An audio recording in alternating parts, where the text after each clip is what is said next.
Alright, I was asked to do a review of this radio um, in a comment, so we're going to do that. Uh, I'm not going to go through all the menu because if you buy one, you can see what the menu does. I don't have the booklet for the menu. I can't remember everything that goes through it. Bought this radio used. I looked online for the menu options, and there's other people doing these. This one has a custom black faceplate from Gamma Ray Graphics.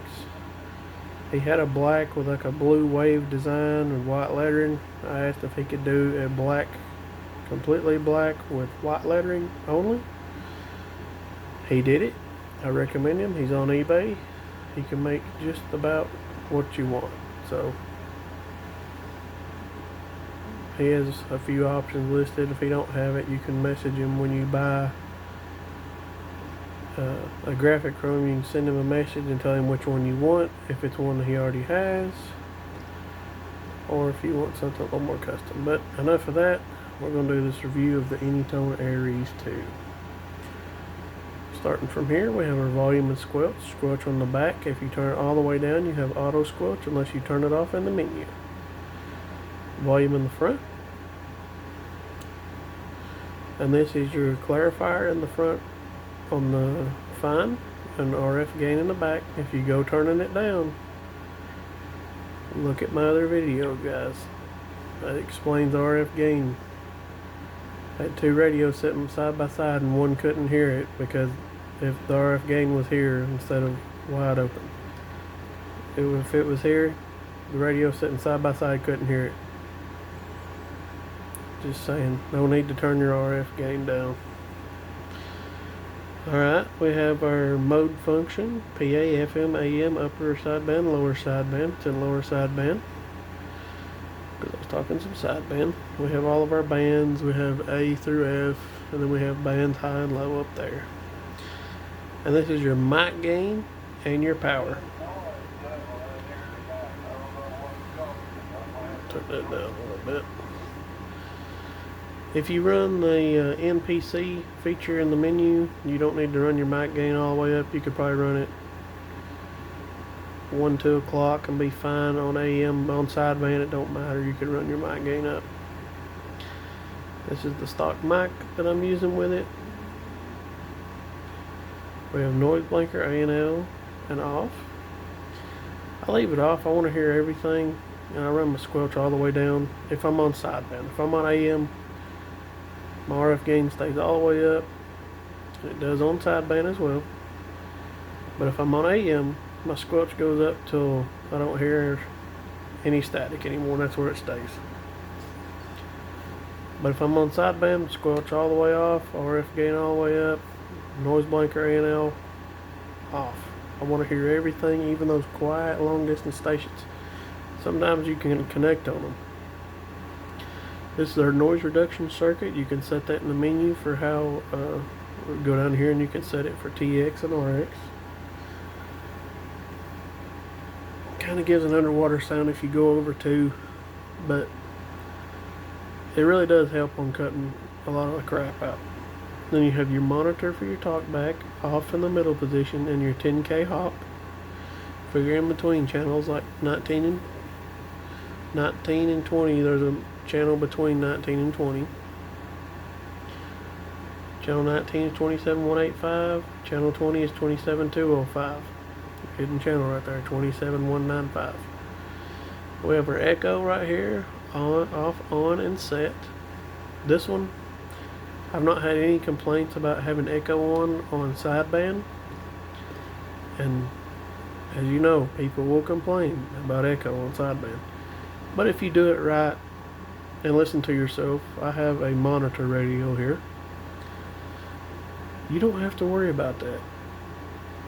I've not had anybody comment and say, hey, turn it off. I just have it set to a good position for my voice. Your voice would be different. The extra echo length is on 19. The echo time is on 19 for me. that's how it sounds in my, that's how it does in my voice. I have a video on the audio test with it like that on sideband. It gives it a fuller sound, and it's not like a sound, you know. Sounds good, but that's with my voice. If you have a higher talking voice, I have a quieter talking voice, so it doesn't pick up as much echo with me. It just gives a more fuller sound. It all depends on your voice too.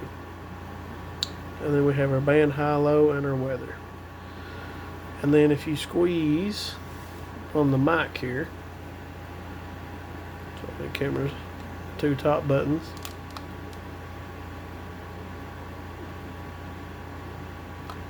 you can have a frequency counter. And then if you do this, your clarifier will go down here to this. You can get to the double zeros if you change it to the 5K on your clarifier setting in the menu. But to access the menu, you hit the up button. I'll just show you here. Sorry for the camera bouncing. Hit the up button, turn on. You have your beep. We'll go through it a little bit, I guess. It makes a beep every time you do something. Roger, Roger, beep. These are just my settings. Like I said, I can't remember all these. That's your MPC. Mine's off. That's your Vox. That's when you key up, it shows your SWR. NT, that's your mic, electric. That's what the stock mics are. Put it on dynamic if you run like a static or something. I would not run a Road King on, or a Ranger 198 on these. It will not work. It will not sound good. These are not loud. They're good loud sounding radios, but they're not packed with modulation to where you need that much noise canceling. FN, so, and this right here, if you key your micro here, it resets to everything, because now we're back to the beep. SR is on. This is for your clarifier, FT1 and 2.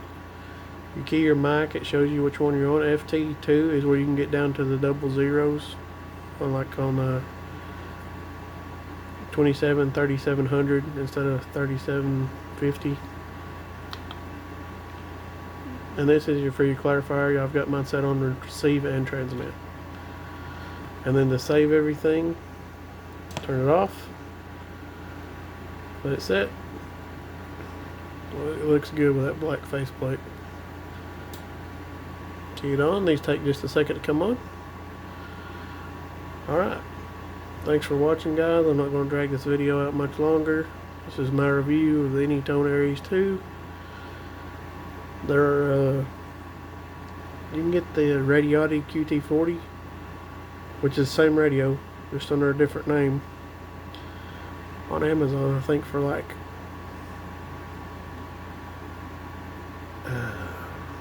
it's pretty cheap. It's like 140 bucks. Go check it out. These are great radios. Sound amazing over the air. Just awesome sideband radios. Alright, make sure to like and subscribe. Thanks, everybody.